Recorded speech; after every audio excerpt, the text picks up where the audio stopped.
Part 2, Chapter 2. How I Began Life. My elder brother had built high hopes on me. The desire for wealth and name and fame was great in him. He had a big heart, generous to a fault. This combined with his simple nature had attracted to him many friends, and through them he expected to get me briefs. He had also assumed that I should have a swinging practice and had in that expectation allowed the household expenses to become top heavy. He had also left no stone unturned in preparing the field for my practice. The storm in my caste over my foreign voyage was still brewing. It had divided the caste into two camps, one of which immediately readmitted me, while the other was bent on keeping me out. To please the former, my brother took me to Nasik before going to Rajkot, gave me a bath in the sacred river, and on reaching Rajkot gave a caste dinner. I did not like all this, but my brother's love for me was boundless, and my devotion to him was in proportion to it, and so I mechanically acted as he wished, taking his will to be law. The trouble about readmission to the caste was thus practically over. I never tried to seek admission to the section that had refused it, nor did I feel ever even mental resentment against any of the headmen of that section. Some of these regarded me with dislike, but I scrupulously avoided hurting their feelings. I fully respected the caste regulations about excommunication. According to these, none of my relations, including my father-in-law and mother-in-law, and even my sister and brother-in-law, could entertain me, and I would not so much as drink water at their houses. They were prepared secretly to evade the prohibition, but it went against the grain with me to do a thing in secret that I would not do in public. The result of my scrupulous conduct was that I never had occasion to be troubled by the caste. Nay, I have experienced nothing but affection and generosity from the general body of the section that still regards me as excommunicated. They have even helped me in my work without ever expecting me to do anything for the caste. It is my conviction that all these good things are due to my non-resistance.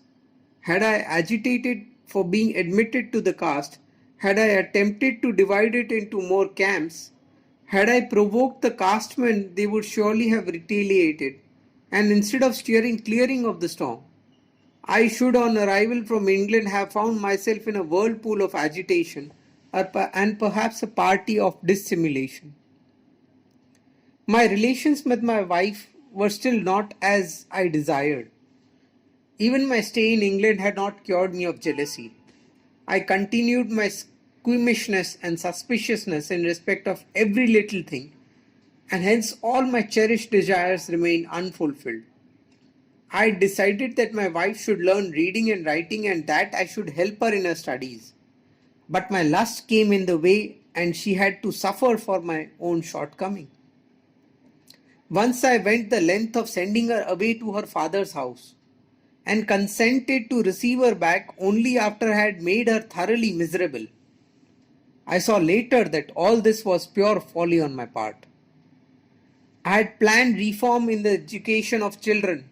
My brother had children, and my own child, which I had left at home, when I went to England, was now a boy of nearly 4.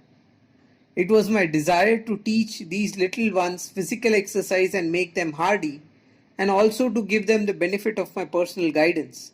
In this I had my brother's support and I succeeded in my efforts more or less. I very much liked the company of children, and the habit of playing and joking with them was stayed with me till today. I have ever since thought that I should make a good teacher of children. The necessity for food reforms was obvious. Tea and coffee had already found their place in the house. My brother had bought it fit to keep some sort of English atmosphere ready for me on my return, and to that end crockery and such other things which used to be kept in the house only for special occasions were now in general use. My reform put the finishing touch. I introduced oatmeal porridge and cocoa was to replace tea and coffee. but in truth it became an addition to tea and coffee. Boots and shoes were already there. I completed the Europeanization by adding the European dress. Expenses thus went up. New things were added every day. We had succeeded in tying a white elephant at our door. But how was the wherewithal to be found? To start practice in Rajkot would have been meant sure ridicule. I had hardly the knowledge of a qualified vakil, and yet I expected to be paid 10 times his fees. No client would be fool enough to engage me. And even if such one was to be found, should I add arrogance and fraud to my ignorance and increase the burden of debt I owed to the world? Friends advised me to go to Bombay for some time in order to gain experience of the High Court, to study Indian law and try to get that what briefs I could. I took up the suggestion and went. In Bombay, I started a household with a cook as incompetent as myself. He was a Brahman. I did not treat him as a servant but as a member of the household.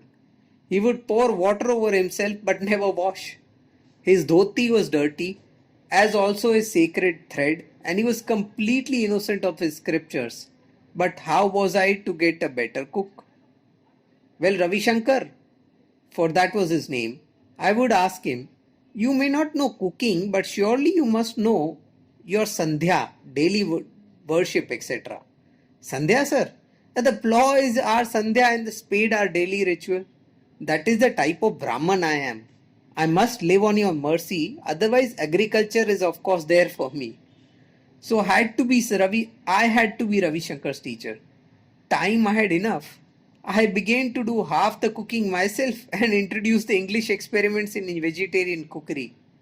I invested in a stove and with Ravi Shankar began to run the kitchen. I had no scruples about interdining. Ravi Shankar too came to have none, so we went on merrily together. There was only one obstacle. Ravi Shankar had sworn to remain dirty and to keep the food unclean. But it was impossible for me to get along in Bombay for more than 4 or 5 months, there being no income to square with the ever increasing expenditure.